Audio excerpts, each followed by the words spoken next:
Chinese Herbal Medicine, presented and made by Marissa, Loris, Nadia, Abube, and Adiola. Chinese Herbal Medicine, or CHM. Most of the herbs administered in the U.S. are given as a single herb. Unlike the U.S., traditional CHM contains multiple active ingredients from various herbs and is prepared by simmering them for hours into a soup-like concoction.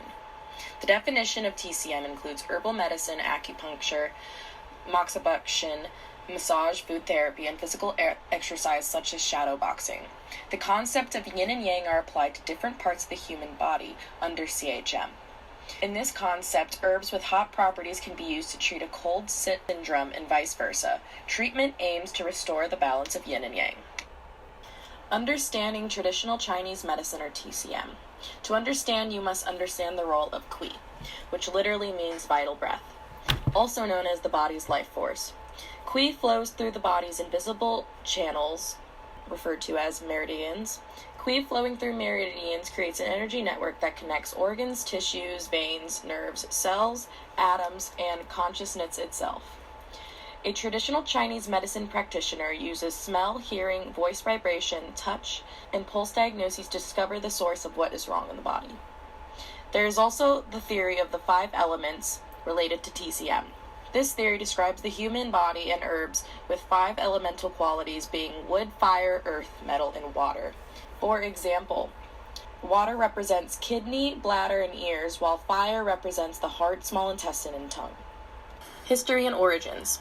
It dates back to over 3,000 years ago, starting from the early Zhou dynasty of China, or even earlier, as the oldest medical writings on herbs were found in Classic of Changes and the Classic of Poetry.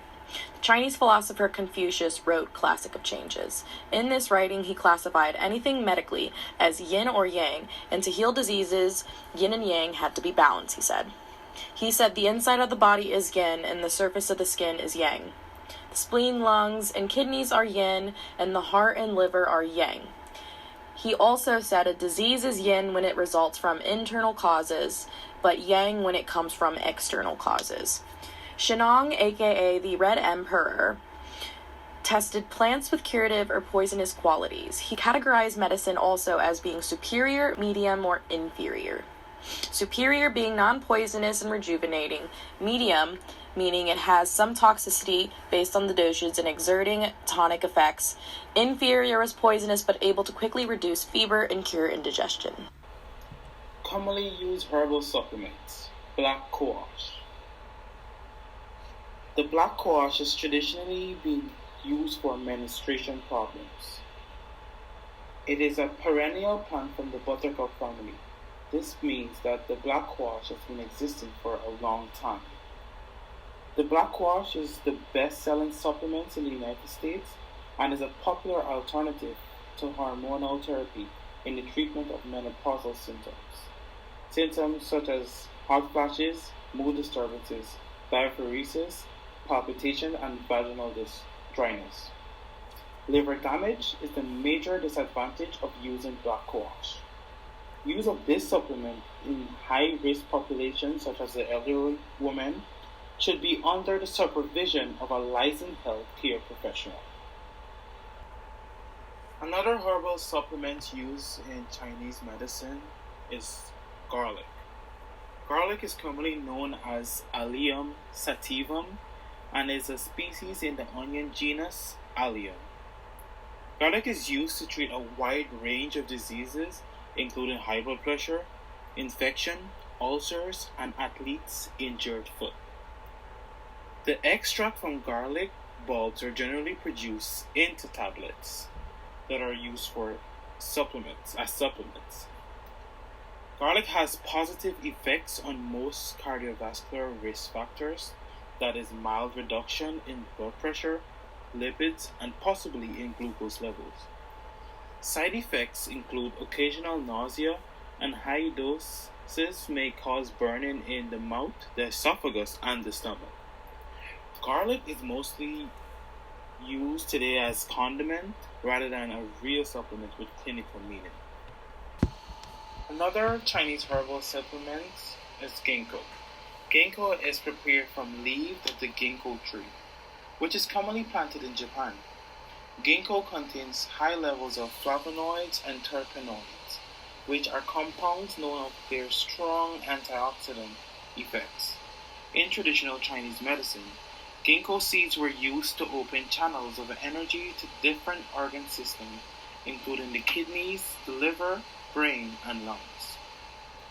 Ginkgo raw seeds are toxic and can cause seizure and in large amount death. They have no therapeutic effects. Ginkgo is generally used as a vasodilating agent and increases walking distance in most claudicates with peripheral vascular disease. Green tea is another Chinese herbal supplement. Green tea is made from Camellia sinensis leaves that have undergone minimal oxidation during processing. It is said to have multiple health benefits such as cancer prevention, increased weight loss, memory enhancement, and symptomatic relief of pain. Benefits are not supported by scientific evidence, however, green tea provides different therapeutic relief. Example, one common one that we all know is cold relief. Rare side effects related to the effects of caffeine may include insomnia, anxiety, tachycardia, and a mild tremor.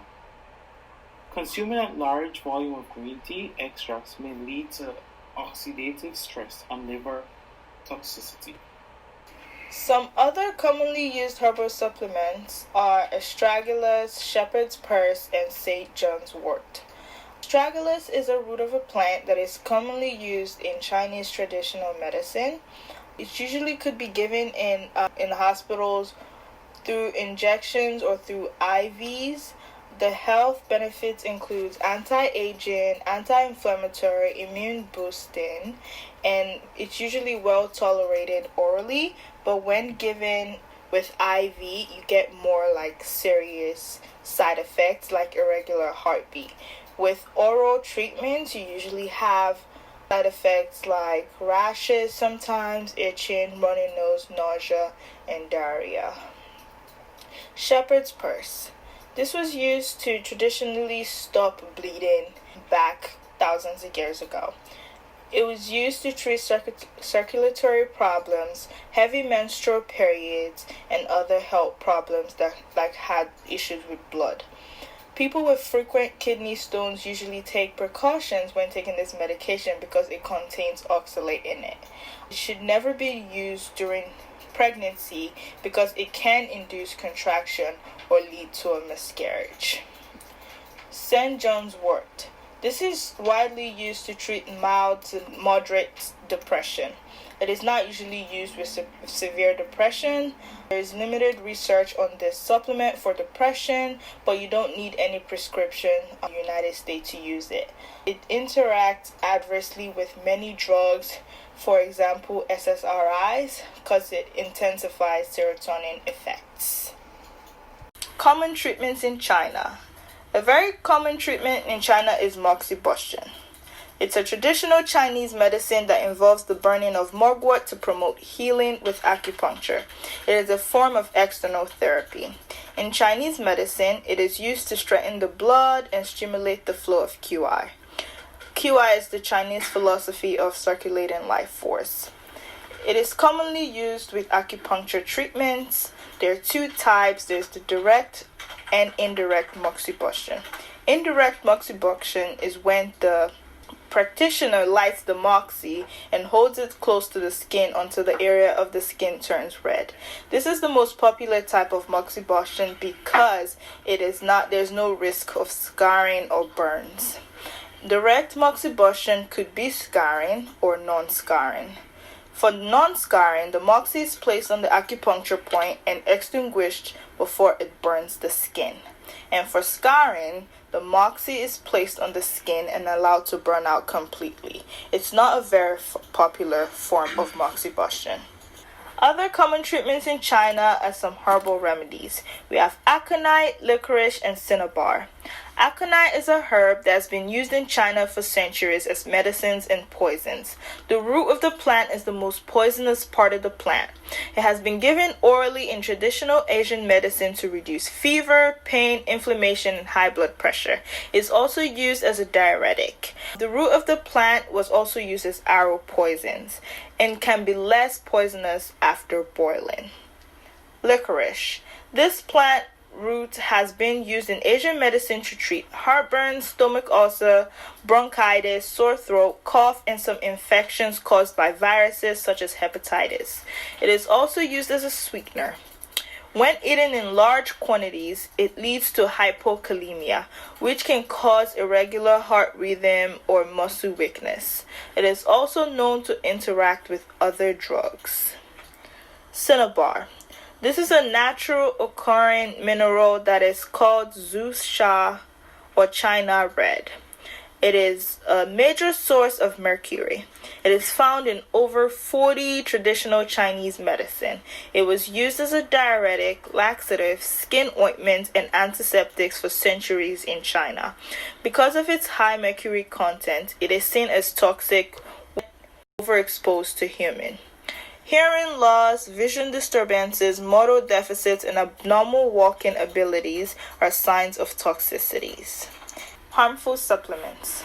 Usually when people refer to natural supplements, they usually think they're good for them. But there are actually many harmful supplements to the human body. Some few examples are comfrey, kava, and mahuang. Comfrey is a shrub that grows in Europe, Asia, and North America. In China, it was used to treat muscle pains, bruises, burns, and joint inflammation. This supplement has been banned because it contains pyrrolizidine alkaloids, which is known to cause cancer, severe liver damage, and death from these diseases. Kava. This is a beverage or extract that is made from Piper methysticum. It is taken by mouth to calm down anxiety, stress, restlessness, and to treat insomnia. Kava has been taken off the market in Europe and Canada because it has been traced to cause some liver damages, which has led to some deaths. Mahuang. Used in Chinese medicine for thousands of years, it was mostly used for weight loss. This product has been banned because it has been found to cause several deaths and heart attack. It is known to elevate blood pressures and stimulate the CNS. Reasons for adopting herbal medicine. Just like eating, drinking, or hanging out with people, it's solely personal. For different people, it could be different reasons. But the common reasons why people actually go towards this route is because they see it as part of their culture. For the Chinese people, it could be because of, they think it's part of them. Some feel it is a more healthier way to live. So to these people, they will be like, oh, since herbal produce are from plants and plant is natural, so it should work, Some could be because there is not enough information showing the adverse effect of this herbal produce. So people can literally say, if there's no information, then it's working for others. It could be because people just want to try it.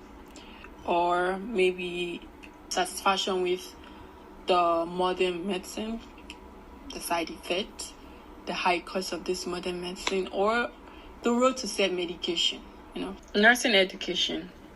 It should be known that most persons will not review the fact that they use herbal medicine.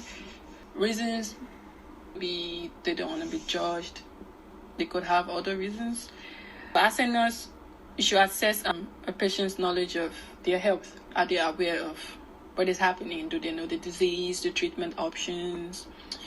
Identify potential drug in herbal produce. The interaction is ask questions.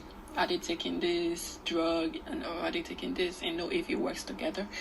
Evaluate an understanding of over-the-counter drugs in food supplement, because most of these herbal Chinese medicine could actually be in form of supplements.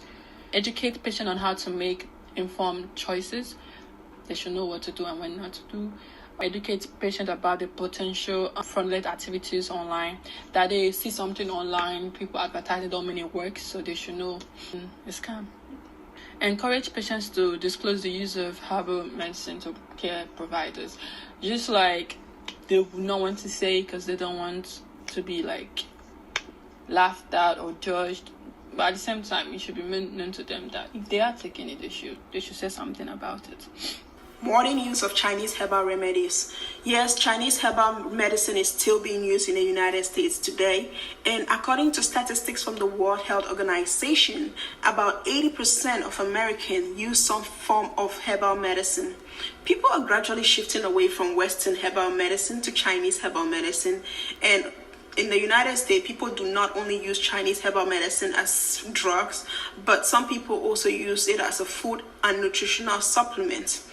People still use Chinese medicine in the United States because they are known to be less toxic while providing the same benefit or even more when compared with Western herbal medicine. It has become common for some people to combine both the Chinese herbal medicine with pharmaceutical therapy provided in the hospital, and this can produce harmful effects. Some nurses encourage their patients to use Chinese herbal remedy. The idea is not to prove a point, but rather to improve patient quality of care. But this complementary therapy has not been scientifically proven, and so patients should not be encouraged to use it. In conclusion, there are advantages and disadvantages to Chinese herbal medicine. It depends on the herbal medicine or practice they are using because there are various benefits and possible adverse effects for each herbal remedy. For example, and as mentioned earlier, licorice has beneficial effects but may also interact with various drugs. To prepare, support, or educate a patient who is being served with a traditional allopathic healthcare system, I would remain culturally competent in my education to them and also leave my biases about medicine outside the hospital. If I am against a certain Chinese herbal medicine, I would educate about the harmful effects, but also keep in mind that the patient's cultural beliefs may not allow them to try another means of treatment. One cultural competent goal I want to achieve is cultural awareness. To achieve cultural awareness, I must self-examine and explore my own cultural background to identify any possible biases or prejudices I may have working with an individual of this background. This should be done before meeting with the patient and/or their family. My recommended plan for a health professional first involves me assessing my cultural awareness and educating myself on the culture before meeting with them. Next, during my initial assessment of the patient, I will be very thorough with my patient's health history and family history. Important questions to ask are in regards to what medications or supplements they are currently taking, how do they feel about alternative medications, and are they aware of the adverse effects of some Chinese herbal medicines they may be taking. Education must play a huge role in the healthcare professional's intervention. To evaluate the plan, I believe an interview would be the best method. An interview with the patient would be the best method because you can ask the patient direct questions. Thank you for listening to this presentation. And here are our references.